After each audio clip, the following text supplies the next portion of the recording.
मन की बात।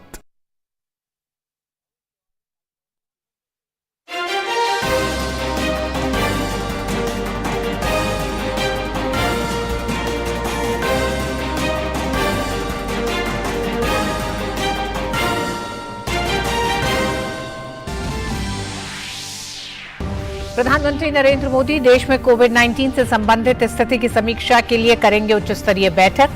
चीन, जापान समेत कई देशों में बढ़ते कोविड संक्रमण के मद्देनजर केंद्र सरकार सतर्क। केंद्रीय स्वास्थ्य मंत्री मनसुख मांडविया ने संसद को बताया आगामी त्योहार और नए साल के मद्देनजर राज्यों को सतर्क रहने, लोगों का मास्क पहनने सहित सभी जरूरी कोविड प्रोटोकॉल के पालन करने के दिए निर्देश।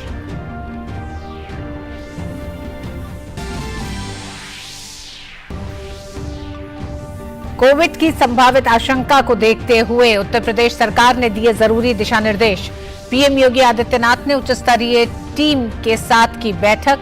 महाराष्ट्र, दिल्ली सहित कई राज्यों ने कोविड-19 की स्थिति के मद्देनजर तैयारियों की समीक्षा के लिए बुलाई आपात बैठक। लोगों से सतर्कता बरतने की अपील।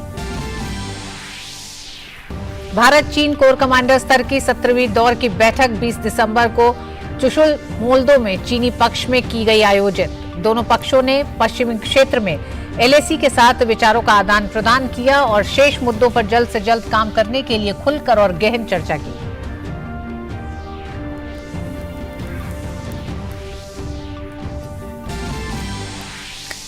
देश में कोविड के बढ़ते खतरे के मद्देनजर भारतीय जनता पार्टी ने राजस्थान में रद्द की पार्टी की जनाक्रोश यात्रा।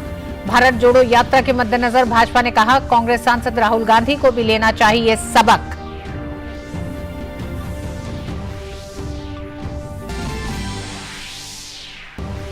विश्व स्वास्थ्य संगठन ने चीन में बढ़ते कोविड-19 संक्रमण पर जताई चिंता। डब्ल्यूएचओ प्रमुख ने चीन से कोविड डेटा साझा करने के साथ साथ कोविड की सही स्थिति और सही आंकड़े मुहैया कराने को कहा। जर्मन सरकार ने की बायोटेक कोविड-19 टीकों की अपनी पहली खेप चीन भेजने की पुष्टि।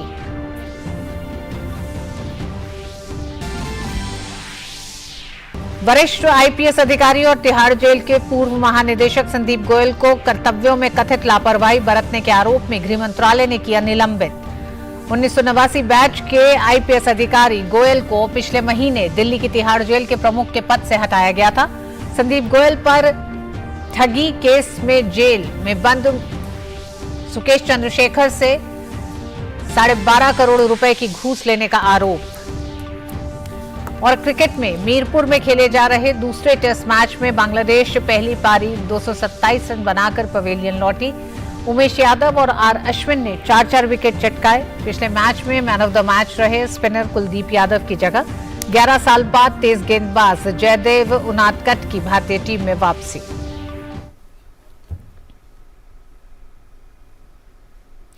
चीन, जापान जैसे देशों में कोविड-19 की लगातार बिगड़ती स्थिति के मद्देनजर प्रधानमंत्री नरेंद्र मोदी देश में कोरोना वायरस से संबंधित स्थिति की समीक्षा के लिए आज दोपहर एक उच्च स्तरीय बैठक करेंगे।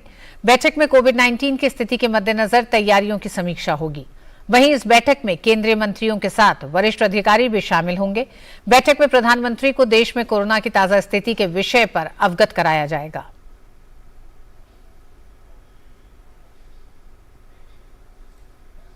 उधर लोकसभा में केंद्रीय स्वास्थ्य मंत्री मनसुख मांडविया ने आज देश और दुनिया में कोरोना की ताजा स्थिति पर बयान दिया। उन्होंने कहा कि देश में इसकी रोकथाम के लिए राज्यों को दिशा निर्देश जारी किए गए हैं। साथ ही आने वाले नए साल और तमाम पर्व के लिए भी राज्यों को भीड़भाड़ वाले इलाकों में कोरोना दिशा निर्देशों का पालन करने की सलाह दी गई है। इसके अतिरिक्त केंद्र सरकार सभी राज्यों की कोरोना रोकथाम में पूरी मदद करेगी। सार्वजनिक स्वास्थ्य के सामने जो चुनौतियां पैदा हो रही है उस पर सरकार लगातार कदम उठा रही है।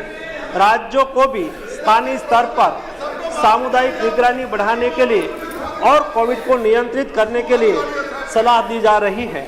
राज्यों को जीनोम सीक्वेंसिंग बढ़ाकर सभी पॉजिटिव केसों का जीनोम सीक्वेंसिंग करने की सलाह दी गई है, जिससे अगर देश में कोई नया वेरिएंट आता है तो समय से उनकी पहचान कर सार्वजनिक स्वास्थ्य के लिए कदम उठाया जा सके।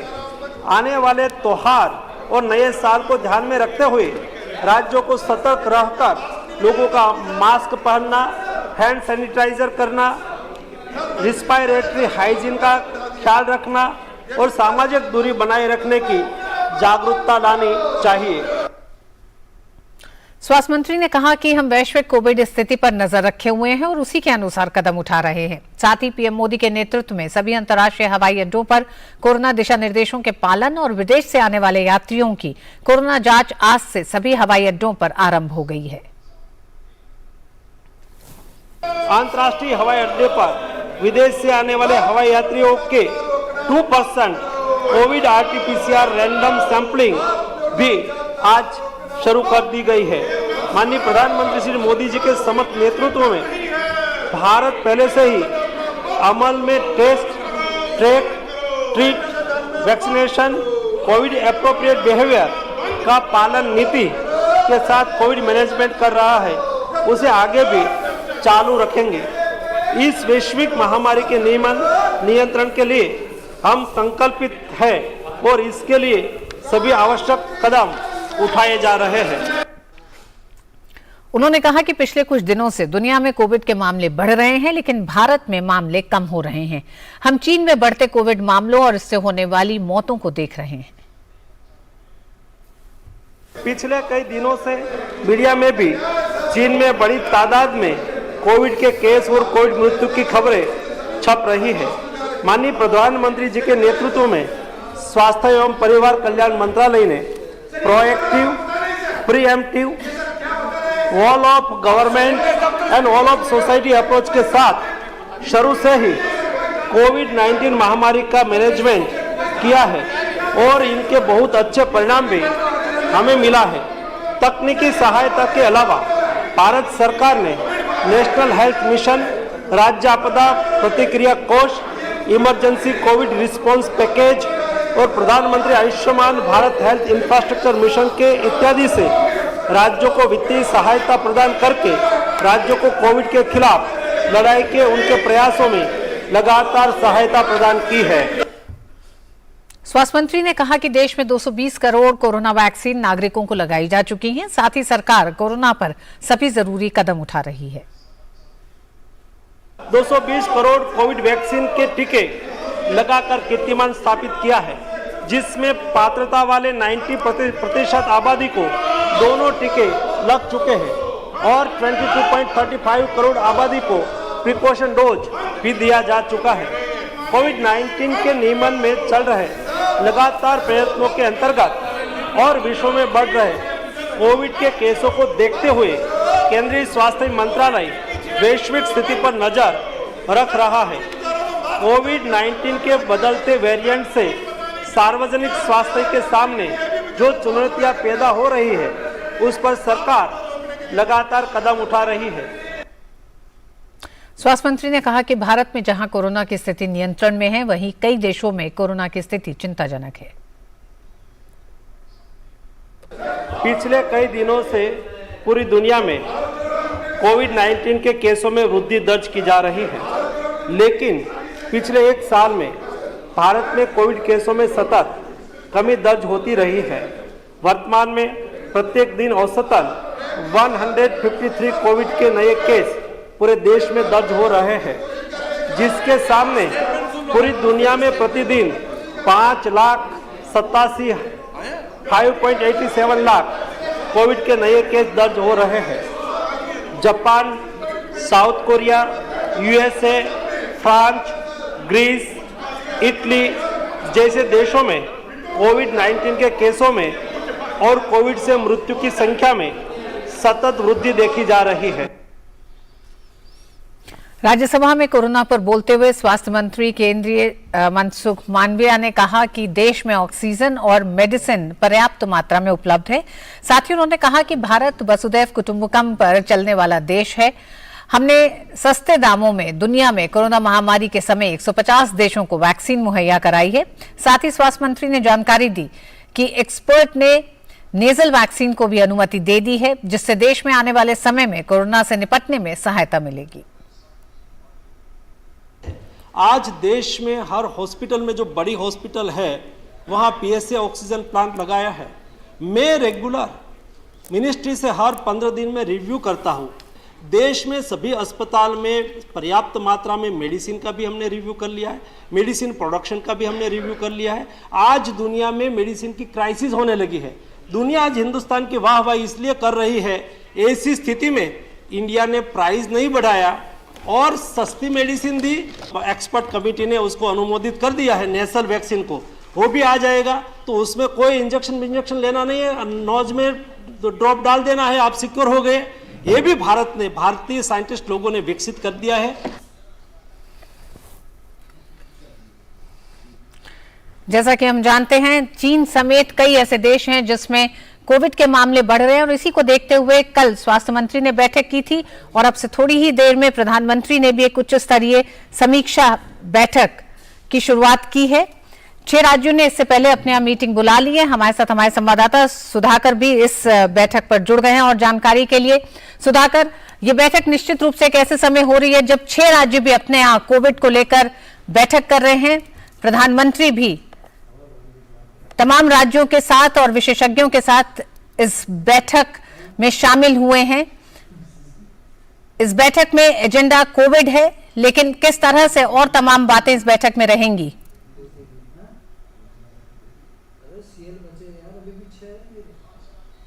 के खिलाफ भारत ने एक प्रभावी लड़ाई लड़ी है, लेकिन इस वक्त जो अंतर्राष्ट्रीय परिस्थितियां हैं, खासतौर से चीन में जिस तरह से संक्रमण बढ़ा है, दुनिया के कई और देशों में जिस तरह से मामले तेजी से बढ़ रहे हैं, उनसे अगर तुलना करें तो भारत बेहतर स्थिति में, सुरक्षित स्थिति में, बावजूद इसके अंतर्राष्ट्रीय स्तर पर जो परिस्थितियां बनी है, तो उसको लेकर भारत की तैयारियों की समीक्षा के लिए पीएम मोदी ने खुद ये बैठक बुलाई है।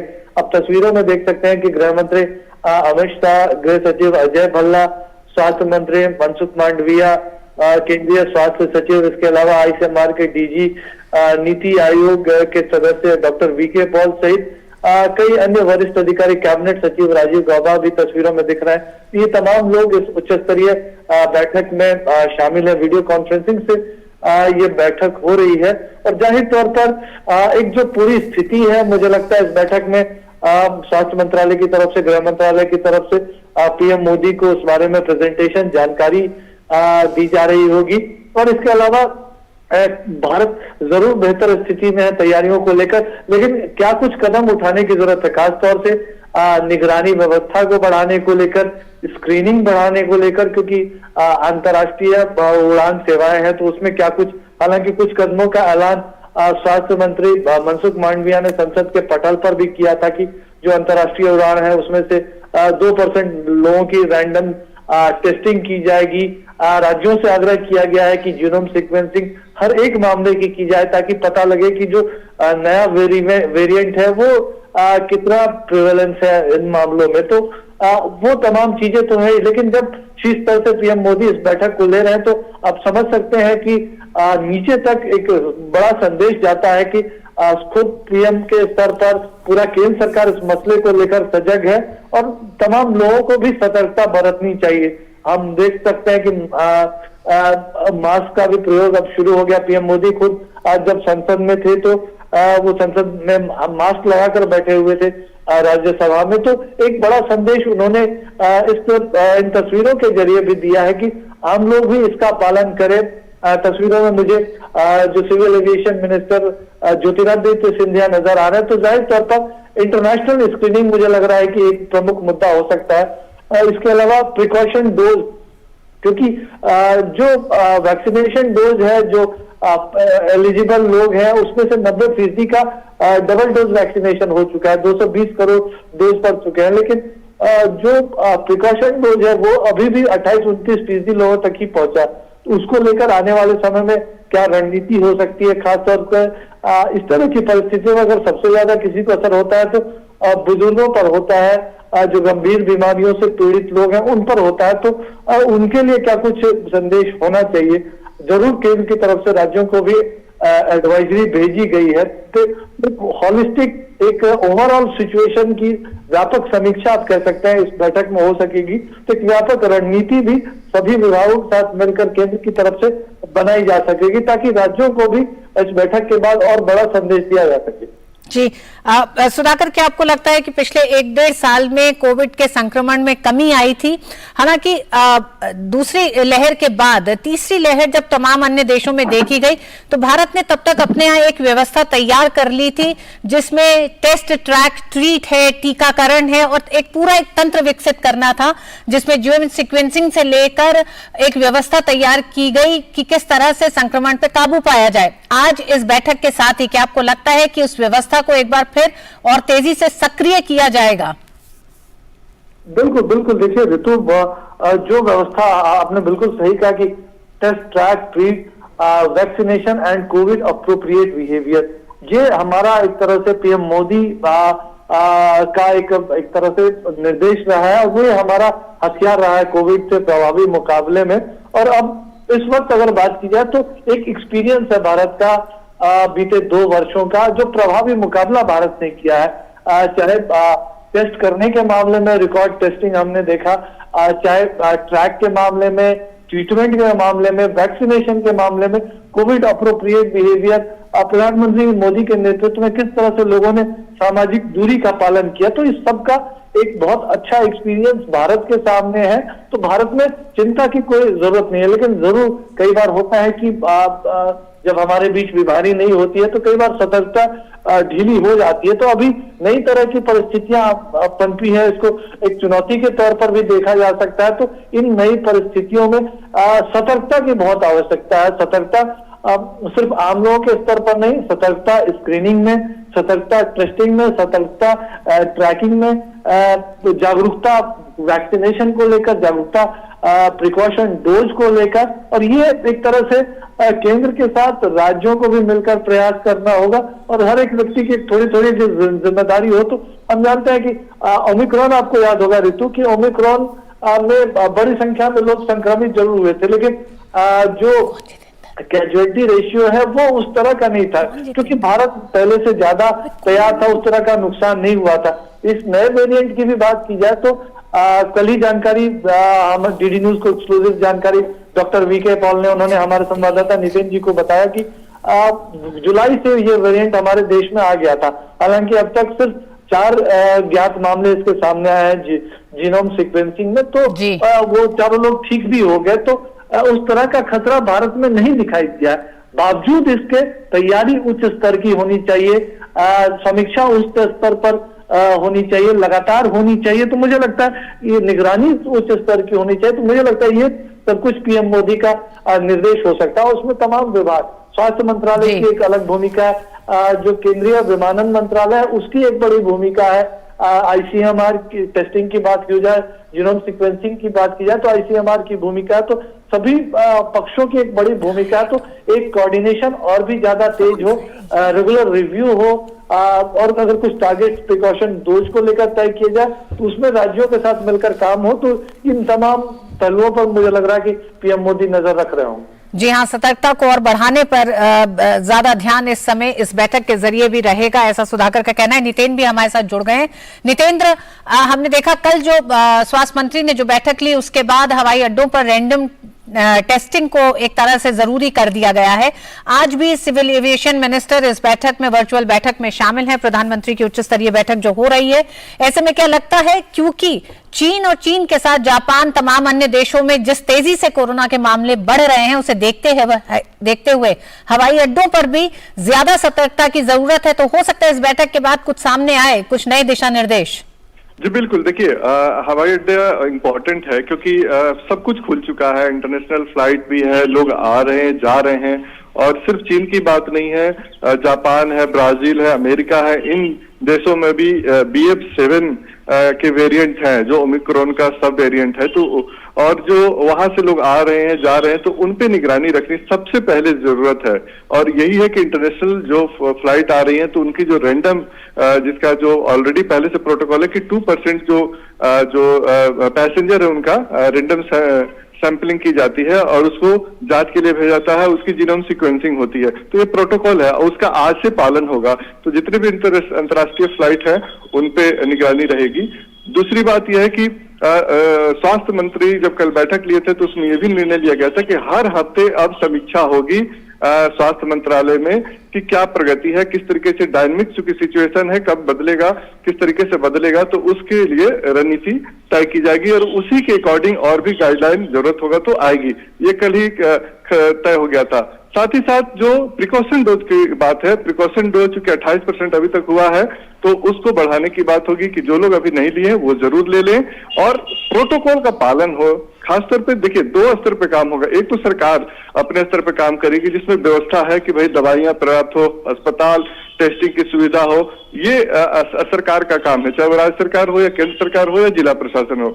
दूसरी जो इम्पोर्टेंट काम है जनता, हम जैसे लोग हैं, हम लोग सतर्क रहें, हम प्रोटोकॉल का पालन करें। हमारा काम है कि हम मास्क लगाएंगे, भीड़ भाड़ में जाने से बचेंगे और अगर हम एक कमरे में कई लोग हैं तो मास्क जरूर लगाएंगे और प्रिकॉशन डोज जिन्होंने नहीं लगाया वो लगाए।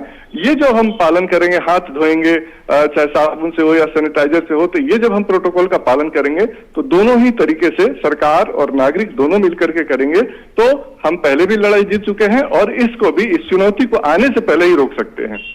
जी, बहुत बहुत धन्यवाद आप दोनों ही संवाददाताओं का।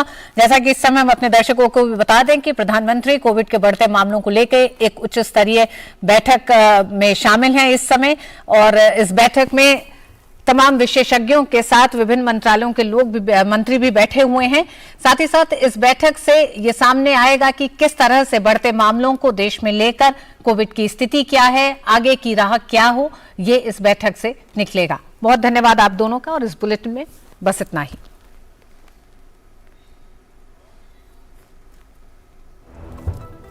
अत्यधिक ठंड जानलेवा हो सकती है। सर्दियों में स्वस्थ रहने की तैयारी करें। शीतलहर के दौरान अखबार, रेडियो, टीवी और मोबाइल पर दी गई चेतावनी से सजग रहें। भोजन, पानी और अन्य आवश्यकताएं संग्रह करके रखें। पशुओं के लिए पर्याप्त चारे का संग्रह करें। ठंड में बाहर जाना कम करें और गर्म स्थान में रहें। शरीर की गर्मी बनाए रखने के लिए सिर, गला, हाथ और पैर ढकें। मुंह ढकने से फेफड़े सुरक्षित रहते हैं। गीले कपड़े जानलेवा हो सकते हैं, तुरंत बदलें। गर्म पेय पीने से शरीर का जल स्तर और गर्मी बनी रहती है। शराब मत पिए। हाइपोथर्मिया के लक्षण है बदन ठंडा हो जाना, अतिशय कंपन, स्मृति दोष, भटकाव, असंतुलन, अस्पष्ट बोलना, अत्यधिक नींद और थकावट। फ्रॉस्ट बाइट के लक्षण है हाथ पैर की उंगलियां, कान की लोबियां और नाक के नथने फीके पड़ जाना। अगर ये लक्षण है तुरंत 108 या स्थानीय एम्बुलेंस नंबर पर फोन करें या अस्पताल जाएं। सावधान रहें, सुरक्षित रहें। एनडीएमए एवं IIPHG द्वारा जनहित में जारी। एक बार फिर आप सभी का स्वागत है बुलेटिन में। चीन में कोरोना वायरस के बढ़ते मामलों के बीच उत्तर प्रदेश में भी संक्रमण को लेकर हाई अलर्ट जारी कर दिया गया है। चीन में कोरोना के बढ़ते मामलों के बीच सीएम योगी आदित्यनाथ ने उच्च स्तरीय टीम 9 के साथ बैठक की है। इस दौरान उन्होंने कोरोना की मौजूदा स्थिति को लेकर जरूरी दिशा निर्देश दिए हैं। मुख्यमंत्री ने भीड़भाड़ वाले सार्वजनिक स्थानों पर फेस मास्क के लिए जागरूक करने का निर्देश दिया है। इसके अलावा नए वेरिएंट पर नजर रखने और हर पॉजिटिव केस की जीनोम सीक्वेंसिंग कराए जाने के लिए भी कहा है। मुख्यमंत्री योगी आदित्यनाथ ने अपने निर्देश में कहा कि कोविड टेस्टिंग और टीके की प्रिकॉशन डोज को बढ़ाएं। यूपी में स्थिति सामान्य है, इसलिए घबराने की जरूरत नहीं है। हालांकि सतर्कता और सावधानी की जरूरत है। आईसीसीसी से सहयोग लेने के साथ ही एएनएम, आशा बहनों और आंगनवाड़ी को एक्टिव करें। विभिन्न देशों में बढ़ते कोरोना संक्रमण के बीच मुख्यमंत्री ने कोविड प्रबंधन के लिए गठित उच्च स्तरीय टीम के साथ निर्देश दिए हैं। बैठक के बाद सीएम योगी ने ट्वीट कर लिखा कि बच्चों, बुजुर्गों और गंभीर रोग से ग्रसित लोगों का विशेष ध्यान रखें। भीड़भाड़ वाले सार्वजनिक स्थानों पर मास्क के प्रति लोगों को जागरूक करें। यूपी सरकार द्वारा कोरोना संक्रमण की रोकथाम हेतु सभी संभव प्रयास निरंतर जारी हैं। आपकी सुरक्षा हमारी शीर्ष प्राथमिकता है। विभिन्न देशों में कोरोना संक्रमण फिर से बढ़ने का समाचार प्राप्त हो रहा है। वहीं उत्तराखंड के मुख्यमंत्री पुष्कर सिंह धामी ने देहरादून में कोविड-19 की रोकथाम को लेकर स्वास्थ्य विभाग के अधिकारियों के साथ उच्च स्तरीय बैठक की।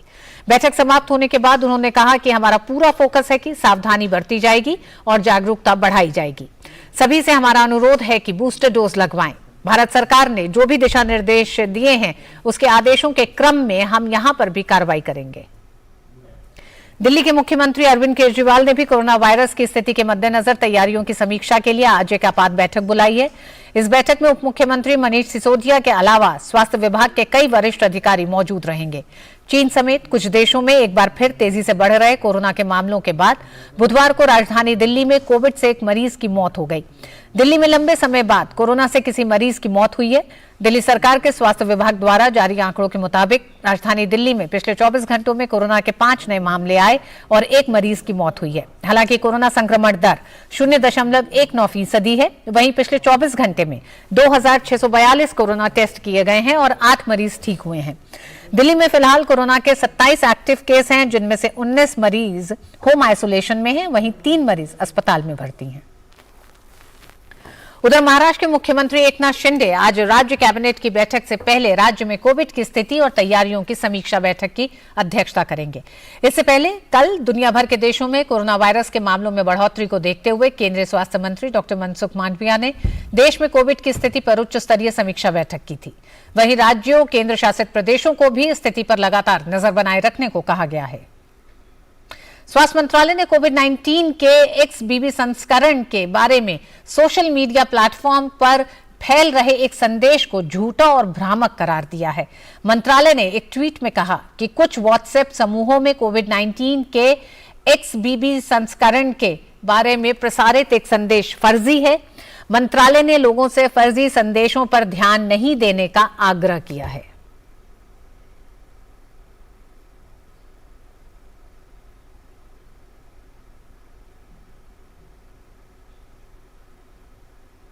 और इसी के साथ इस बुलेटिन में बस इतना ही। डीडी न्यूज पे खबरें जारी हैं। नमस्कार।